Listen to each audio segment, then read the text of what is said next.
ಸುರೇಶ್ ಸಂಪರ್ಕದಲ್ಲಿರಿ. ಮತ್ತಷ್ಟು breaking update ಇದೆ. DK Shivakumar ಅವರ ಹೇಳಿಕೆಗೆ ಸಂಬಂಧಪಟ್ಟಂತೆ ಲಭ್ಯವಾಗ್ತಾ ಇರೋದು. ಎಸ್ಐಆರ್ ಬಗ್ಗೆ ಕೂಡ ನೂತನ ಮುಖ್ಯಮಂತ್ರಿ ಡಿಕೆ ಶಿವಕುಮಾರ್ ಮಾತನಾಡಿದ್ದಾರೆ. ಇದೇ ತಿಂಗಳ 30ನೇ ತಾರೀಕಿನಿಂದ ಎಸ್ಐಆರ್ ಪ್ರಕ್ರಿಯೆ ರಾಜ್ಯದಲ್ಲೂ ಕೂಡ ಪ್ರಾರಂಭ ಆಗ್ತಾ ಇದೆ. ಮನೆ ಮನೆಗೆ ತೆರಳಿ ಅಧಿಕಾರಿಗಳಿಂದ ಪರಿಶೀಲನೆಯನ್ನ ನಡೆಸಲಾಗುತ್ತೆ. ಜುಲೈ 27ರವರೆಗೂ ಮತದಾರರ ಪಟ್ಟಿ ಪರಿಷ್ಕರಣೆಯನ್ನ ಮಾಡಲಾಗುತ್ತೆ. ಉಸ್ತುವಾರಿಗಳು ಎಸ್ಐಆರ್ ಬಗ್ಗೆ ಗಮನ ಹರಿಸಬೇಕು ಅಂತ ಹೇಳಿ ವಿಧಾನಸೌಧದಲ್ಲಿ ಮುಖ್ಯಮಂತ್ರಿ ಡಿಕೆ ಶಿವಕುಮಾರ್ ಹೇಳಿಕೆ ನೀಡಿದ್ದಾರೆ. ಬಿಎಲ್ಎಗಳು ನೀಡುವ ಫಾರ್ಮ್ ತುಂಬಿಕೊಡಬೇಕು, ಇಲ್ಲವೇ ಜನ ತಮ್ಮ ವೋಟ್ ಅನ್ನ ಕಳೆದುಕೊಳ್ತಾರೆ. ತಹಶೀಲ್ದಾರ್ ಕೆಳಹಂತದ ಅಧಿಕಾರಿಗಳಿಗೆ ತಿಳಿಸಬೇಕಾಗತ್ತೆ. ಕೇರಳ ಬಿಟ್ಟು ಕೆಲವೆಡೆ ವೋಟ್ ಕಳೆದುಕೊಂಡಿದ್ದಾರೆ. ಈ ಬಗ್ಗೆ ಎಚ್ಚರದಿಂದಿರಬೇಕು ಅಂತ ಹೇಳಿ ಸಿಎಂ ಡಿಕೆ ಶಿವಕುಮಾರ್ ಮಾತನಾಡಿದ್ದಾರೆ. ಈಗ ಎಸ್ಐಆರ್ ನಡೀತಾ ಇದೆ. ಈ ರಾಜ್ಯದಲ್ಲಿರುವಂತಹ ಮತದಾನದ ಹಕ್ಕನ್ನ ಯಾರು ಕೂಡ ಕಳ್ಕೋಬಾರದು. ಎಸ್ಐಆರ್ ಅಲ್ಲಿ ಎನ್ರೋಲ್ ಮಾಡ್ಕೊಳ್ಳಿಲ್ಲ ಅಂದ್ರೆ ಅವನಿಗೆ ಎಲ್ಲಾ ತರದ ಬೆನಿಫಿಟ್ ಕೂಡ ಕಳ್ಕೊಳ್ತಾರೆ. ಪಾಪ ಅವ್ರು ನಮ್ದು ವೋಟ್ ಇದೆ, ಎಲ್ಲೋ ಹೋಯ್ತದೆ, ಯಾರ ಮ್ಯಾಪಿಂಗ್ ಆಗಿದೆ ಅಂತ ಹೇಳಿದ್ರು, ಇವೆಲ್ಲ ಕೂಡ ತಪ್ಪದಾರಿಗೆ ಇಳಿತಾರೆ.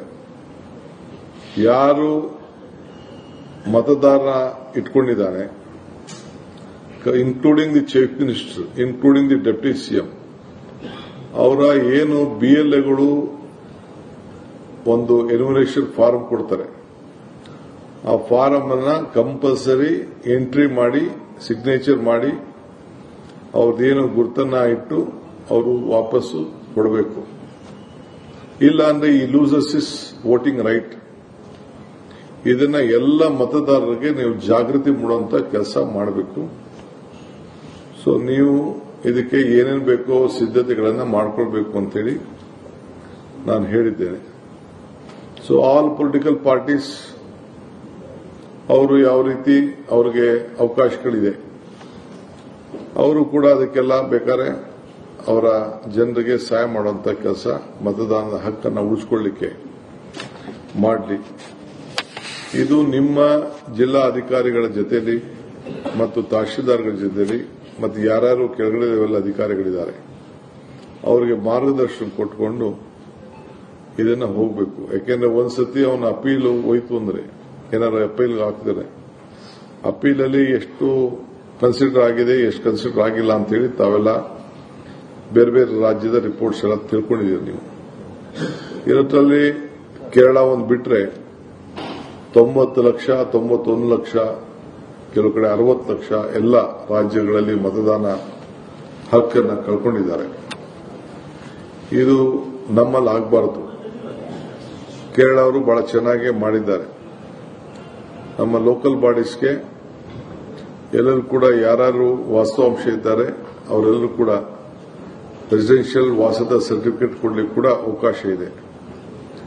ಆ ಸಂದರ್ಭದಲ್ಲೂ ಕೂಡ ನೀವೆಲ್ಲರೂ ಕೂಡ ಆ ರೆಸಿಡೆನ್ಷಿಯಲ್ ಸರ್ಟಿಫಿಕೇಟ್ ಏನು ನಮ್ಮ ಎಸ್ಐಆರ್ಗೆ ಅವಶ್ಯಕತೆ ಇದೆ, ಇಲ್ಲ ಯಾವುದೇ ಸರ್ಟಿಫಿಕೇಟ್ ಆ ಫಿಲ್-ಇನ್ ಇದರಲ್ಲಿ ಅದು 12-13 ಏನು ಕೆಲವು ಕ್ರೈಟೀರಿಯಾ ಇದೆ, ಅದಕ್ಕೆಲ್ಲ ದಾಖಲೆಗಳನ್ನ ಒದಗಿಸಿಕೊಳ್ಳುವಂತ ಕೆಲಸವನ್ನ ಮಾಡಬೇಕು ಅಂತ ಹೇಳಿ ಸೂಚನೆಯನ್ನು ಕೊಟ್ಟಿದ್ದೇವೆ. ಈಗ ಎಸ್ಐಆರ್ ನಡೀತಾ ಇದೆ.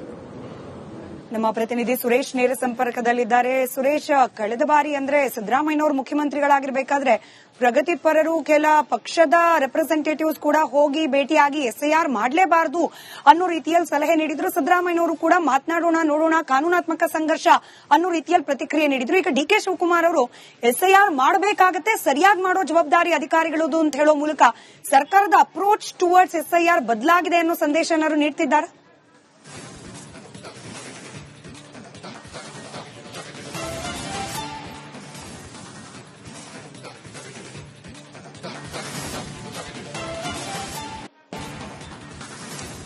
ಈಗ ಎಸ್ಐಆರ್ ಅನ್ನ ಮಾಡೋದಕ್ಕೆ ಅವಕಾಶ ಕೊಡದಂತೆ ಇರೋದಕ್ಕೆ ಸಾಧ್ಯ ಇಲ್ಲ. ಯಾಕೆಂತಂದ್ರೆ ಇದು ಕೇಂದ್ರ ಚುನಾವಣಾ ಆಯೋಗದ ನೀತಿಗಳು, ನಿಯಮಗಳಿಗೆ ರಾಜ್ಯ ಸರ್ಕಾರ ಅಷ್ಟು ಸುಲಭವಾಗಿ ಅಡ್ಡಿಪಡಿಸೋದಕ್ಕಾಗೋದಿಲ್ಲ. ಯಾಕೆಂತಂದ್ರೆ ಈ ಕಾನೂನಾತ್ಮಕ ಹೋರಾಟವನ್ನ ಮಾಡಬೇಕು ಅಂತಕ್ಕಂಥ ಚಿಂತನೆಯನ್ನ ಮಾಡಿದ್ರು. ಆದ್ರೆ ಕಾನೂನಾತ್ಮಕ ಹೋರಾಟದ ವಿಚಾರದಲ್ಲೂ ಕೂಡ ನಮಗೆ ಹಿನ್ನಡೆ ಆಗತ್ತೆ ಅಂತಕ್ಕಂತಹ ತಿಳುವಳಿಕೆ ಮತ್ತೆ ಅರಿವು ತಿಳಿಸಿ ಆ ಮಾಹಿತಿ ಸಿಕ್ತಿದ್ದಂಗೆನೆ ಕಾನೂನಾತ್ಮಕ ಹೋರಾಟದಿಂದಲೂ ಕೂಡ ಹಿಂದೆ ಸರಿದ್ರು. ಯಾಕೆಂತಂದ್ರೆ ಈ ಒಂದು ಚುನಾವಣಾ ಆಯೋಗ, ಕೇಂದ್ರ ಚುನಾವಣಾ ಆಯೋಗದ ವಿಚಾರಗಳಿಗೆ, ನೀತಿ ನಿಯಮಗಳ ವಿಚಾರವಾಗಿ ಅವ್ರು ಮಾಡುವಂತಹ ಜಾರಿ ಮಾಡುವಂತಹ ವಿಚಾರಗಳಿಗೆ ಅಲ್ಲಿ ಏನು ಸುಪ್ರೀಂ ಕೋರ್ಟ್ ಅದನ್ನ ಎಂಟರ್ಟೈನ್ ಮಾಡೋದಿಲ್ಲ ಅಂತಕ್ಕಂಥದ್ದು ರಾಜ್ಯ ಸರ್ಕಾರಕ್ಕೆ ಅರಿವಾಯಿತು. ಸೊ ಹೀಗಾಗಿ ಎಸ್ಐಆರ್ ವಿಚಾರವಾಗಿ ಕಾನೂನಾತ್ಮಕ ಹೋರಾಟದಿಂದ ಹಿಂದೆ ಸರಿದ್ರು. ಆನಂತರ ರಾಜಕೀಯವಾಗಿ ಜೊತೆಗೆ ಬಿಎಲ್ಎಗಳನ್ನು ಏನ್ ನೇಮಕ ಮಾಡ್ತಾರೆ ಅವರ ಮೂಲಕವೇನೆ ಇಲ್ಲಿ ಮತ ಪರಿಷ್ಕರಣೆ ಆಗುವಂತಹ ಸಂದರ್ಭದಲ್ಲಿ ಎಲ್ಲಿಯೂ ಕೂಡ ಲೋಪಗಳಾಗದಂತೆ, ಮತಗಳನ್ನ ಕಳ್ಕೊಳ್ಳದಂತೆ, ಯಾರು ಕೂಡ ವೋಟ್ನ ಹಕ್ಕುಗಳನ್ನ ಕಳ್ಕೊಳ್ಳದಂತೆ ತಡೆಯೋದಕ್ಕೆ ಈಗೊಂದಷ್ಟು ಜಾಗೃತಿ ಕಾರ್ಯಕ್ರಮಗಳನ್ನ ಮೂಡಿಸಿರ್ತಕ್ಕಂಥದ್ದು. ಈ ಸಂಬಂಧಪಟ್ಟಂತೆ ಈಗಾಗಲೇ ಪ್ರತಿ ಪಕ್ಷದಿಂದಲೂ ಕೂಡ ಇಬ್ಬರಿಬ್ಬರು ಪ್ರತಿ ವಾರ್ಡ್ಗೆ ಬಿಎಲ್ಎಗಳನ್ನ ನೇಮಕ ಮಾಡಿರ್ತಕ್ಕಂಥದ್ದು ರಾಜಕೀಯ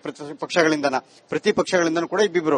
ಸೊ ಇವರು ಏನ್ ಮಾಡೋದಂತಂದ್ರೆ ಒಂದು ಅರಿವನ್ನ ಮೂಡಿಸುವಂತದ್ದು, ಜಾಗೃತಿ ಮೂಡಿಸುವಂತದ್ದು, ಎಲ್ಲಿ ಓಟು ಮಿಸ್ಟೇಕ್ ಆಗಿದೆ ಅಥವಾ ಚಿಕ್ಕ ಪುಟ್ಟ ವ್ಯತ್ಯಾಸಗಳಿದ್ರೆ ಅಷ್ಟಕ್ಕೆ ಇಲ್ಲಿ ಡಿಲೀಟ್ ಆಗುವಂತ ಸಾಧ್ಯತೆಗಳಿರ್ತಕ್ಕಂಥ ಓಟು ಅದಾಗದಂತೆ ತಡೆಯುವ ನಿಟ್ಟಿನಲ್ಲಿ ಈಗ ಬಿಎಲ್ಎಗಳನ್ನು ಜಾಗರೂಕಗೊಳಿಸುತ್ತಿದ್ದಾರೆ. ಜೊತೆಗೆ ಈಗ ಸರ್ಕಾರದ ಅಧಿಕಾರಿಗಳು ಏನಿದ್ದಾರೆ, ಈಗ ಎಲ್ಲ ಜಿಲ್ಲಾ ಸೆಕ್ರೆಟರಿಗಳಿದ್ದಾರೆ, ಜಿಲ್ಲಾ ಸೆಕ್ರೆಟರಿ ಅವರಿಗೂ ಕೂಡ ಈ ಬಗ್ಗೆ ಸೂಚನೆಯನ್ನ ಕೊಟ್ಟಿರ್ತಕ್ಕಂಥ ನೋಡಿ, ಪ್ರತಿಯೊಬ್ಬರು ಕೂಡ ಮತದಾನದ ಹಕ್ಕಿದೆ, ಯಾರು ಕೂಡ ಮತದಾನದ ತಮ್ಮ ಹಕ್ಕಿನಿಂದ ವಂಚಿತರಾಗಬಾರದು ಅನ್ನೋ ನಿಟ್ಟಿನಲ್ಲಿ ನೀವು ಕೂಡ ಸಹಕಾರ ಕೊಡಬೇಕು ಅಂತ ಹೇಳಿ ಅಧಿಕಾರಿಗಳು ಕೂಡ ಸೂಚನೆಯನ್ನು ಕೊಟ್ಟಿರ್ತಕ್ಕಂಥದ್ದು.